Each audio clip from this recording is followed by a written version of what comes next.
Здравей, може ли да се представиш? Казвам се Ивайло Бонев, студент съм 4-ти курс в УНСС. Добре, колко пъти си бил в Щатите? 3 лета. Къде беше последното? На Мартас Винярд. Чудесно. Разкажи ни нещо повече за този остров. Това ми беше второ лято на Мартас Винярд и като цяло съм изключително доволен от мястото и от условията за работа. Като цяло самите хора на острова са доста мили, приветливи и се надявам и до година да имам шанса да се върна там. Условията, както казах, за работа са много добри и съм изключително доволен от престоя си там. А какво работи там? Последната година работих на едно голф игрище, бях поддръжка на тревата и на района около голф игрището.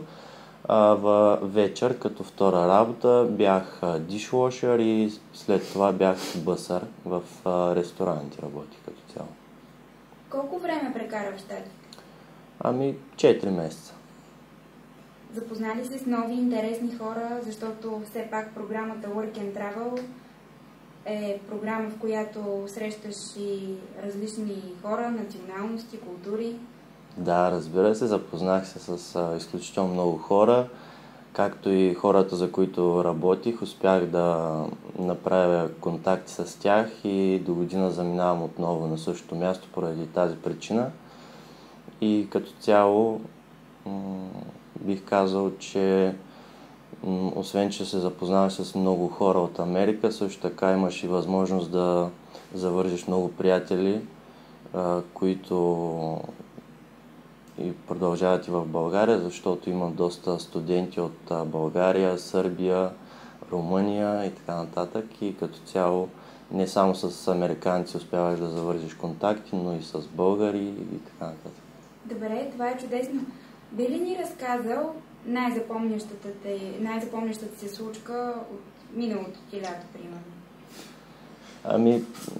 Не мога да определя конкретен случай, но самото пътуване, което предприехме на края на лято, беше наистина доста приятно и запомнящо се. Посетихме Ниагара, Ню Йорк, Вашингтон и бих казал, че това бяха най-запомнящите се, може би, 7-8 дни от лятото. За следващото къде плануваш да ходиш? Пак на същото място. Добре. И пак с YSP България. Добре, чудесно. Какво би казал на студентите, които все още се чудят дали да заминат или не на бригада в Щатите? Лично аз съм ходил 3 пъти и смятам да ходя и 4-та, така че според мен няма място за притеснения, да се записват и да си намират оферти, защото наистина преживяванията са много и като цяло са приятни и остават спомени за цял живот. Също така се изгражда една култура за работа, защото когато отидеш там, по принцип работиш доста повече, отколкото като часове, отколкото би работил в България и това е опит, който ти помага и за напред в живота. Много ти благодаря и до скоро виждане. Благодаря и на вас.